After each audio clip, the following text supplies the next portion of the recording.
Before we begin, I want to ask you to subscribe to my channel and share your thoughts in the comments. I want to hear how you would react if you were in my shoes.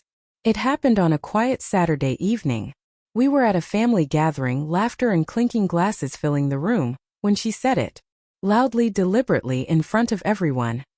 I regret marrying you. The words didn't just sting, they tore through me. I felt the room tilt, my chest tighten, my stomach drop. I had imagined arguments, cold silences, maybe even betrayal, but never this, never a public humiliation like a dagger through my heart in front of the people I loved. I forced a smile, tried to keep my voice steady. What do you mean? But her eyes were cold, dismissive, as if she had been waiting for this moment. My mind spun. Shock, disbelief, anger, heartbreak. Every emotion collided, leaving me raw and trembling. In the days leading up to that moment, there had been small signs I should have noticed. Missed calls she claimed were work emergencies. Messages she left open, then quickly shut when I looked over her shoulder. A growing distance, subtle but undeniable. First, I blamed myself. Maybe I wasn't attentive enough. Maybe I had been too busy, too distracted. But something inside me whispered, this wasn't just neglect. I began noticing little things more sharply. Her laughter when checking her phone. The way she brushed off explanations with a short, I'm fine. Even our old routines felt off. She stopped making morning coffee for both of us, stopped sharing the small jokes we once laughed at daily. I tried to push the thoughts away, to convince myself I was imagining it, but the doubt lingered, gnawing at me. The confirmation came unexpectedly. One evening, I was cleaning the living room when her phone rang. She left it unattended, buzzing insistently. I glanced at the screen. A message from a name I didn't recognize. The words were enough to freeze my blood. Can't wait to see you again. You know what we talked about. I didn't confront her immediately. I watched silently, feeling a strange mixture of heartbreak and resolve. I replayed our shared memories in my head. The vacations, the late-night talks, the promises whispered in the dark. Each memory now carried a bitter undertone, like a favorite song played in a minor key. The woman I loved had been living two lives. One with me, one hidden behind closed doors. Days turned into weeks. I wanted to scream, to accuse, to beg for the truth, but I stayed silent, carrying the secret like a weight pressing against my chest. I questioned everything. Was I too naive? Did I miss signs? Could I have prevented this? My trust, once unshakable, had eroded quietly, leaving me hollow.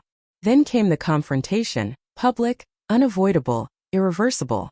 Her words at the family gathering had already cut deep, but when I saw the shock on the faces around us, the whispers, the judgmental glances, it solidified something inside me. I realized I could no longer cling to a relationship that had been hollowed out by lies.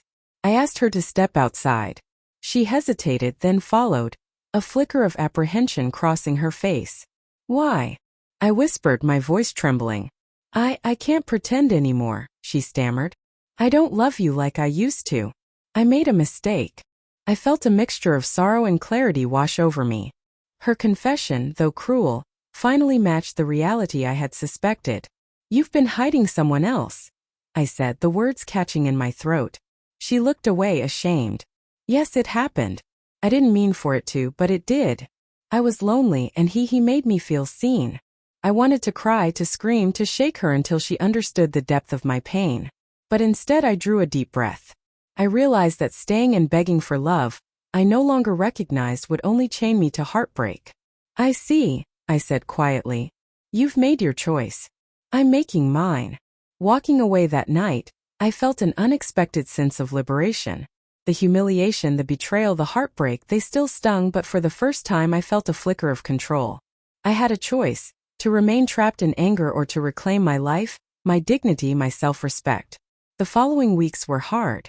I moved into a small apartment, packed with only what I needed and memories I could endure. The silence was painful, but it was also healing. I revisited old hobbies, connected with friends I had neglected, and slowly, piece by piece, rebuilt the part of me that had been overshadowed by betrayal. I realized that love doesn't justify abuse or betrayal. Forgiveness doesn't always mean reconciliation. And humiliation, even when public and cutting, cannot define a person who chooses to rise above it. Months later, I walked past the cafe where we used to meet, memories washing over me like waves. I felt a pang, yes, but also a quiet pride. I had survived, grown stronger, and discovered my own worth.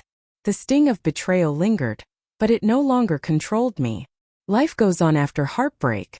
It teaches you about boundaries, self-respect, and the importance of listening to the whispers in your own heart before the noise of betrayal drowns them out. I still remember her words, the public shame, but I also remember the moment I chose myself over a life built on lies.